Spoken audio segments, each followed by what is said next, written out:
Well, I'm looking at William Tyndale, who famously translated the Bible and was then uh, executed for heresy. But he wrote about Aristotle, and he didn't think Aristotle could be of any relevance to Christianity.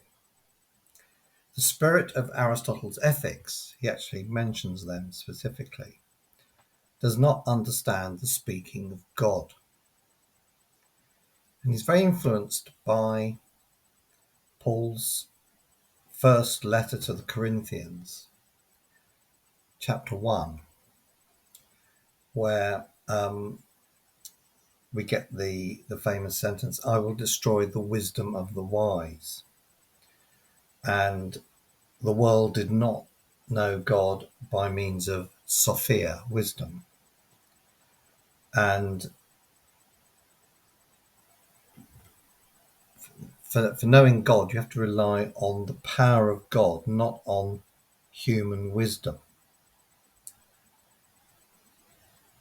So he then criticizes people like Thomas Aquinas. Well, Thomas Aquinas famously sort of married Aristotle and Christianity together.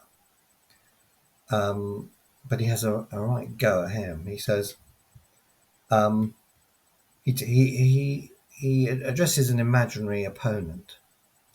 This opponent is saying, well, how can someone be a divine and what is not? What is subjectum in theologia? What that means is he doesn't understand the Latin expression subjectum in theologia, which occurs in Aquinas, meaning that God is the subject of the science of theology. That's all Aquinas is saying there. So imagine you've done 0 lessons in theology. How can you be a Christian? This is the objection.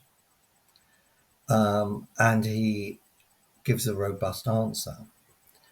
By the Spirit of God. He can understand Scripture even if he doesn't know the meaning of subjectum in theologia. And in particular, he singles out understanding that keeping the commandments, the 10 Commandments, which perhaps I think we would say is the essence of Christianity, springs from the love of God. So there's the connection. It comes from love of God.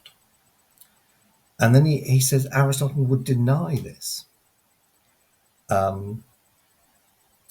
Another influential feature is the first letter of John, chapter 4, where we're told that we should love each other because love comes from God. And every man who loves, or every person who loves, knows God. And this is another way of putting the point that keeping the commandments comes from love of God. It is out of love of God that morality comes. Well, he specifically mentions Aristotle as denying this. So he's a clear dividing line between Christianity and Aristotle. Aristotle would say that a man must first love his neighbour and then God. So Aristotle's account of coming to God, knowledge of God, you start off by having the correct morality, and from that will emerge your knowledge of God. He's getting it completely the wrong way round. And Tyndale then asserts it is impossible to love fathers, mothers, and so on. In fact, it's impossible to love your own self unless it comes from the love to God.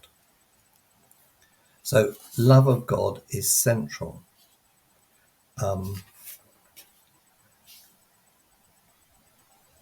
then finally, he says, love of your neighbour is a sign of your love of God, in the same way that good fruit declares a good tree.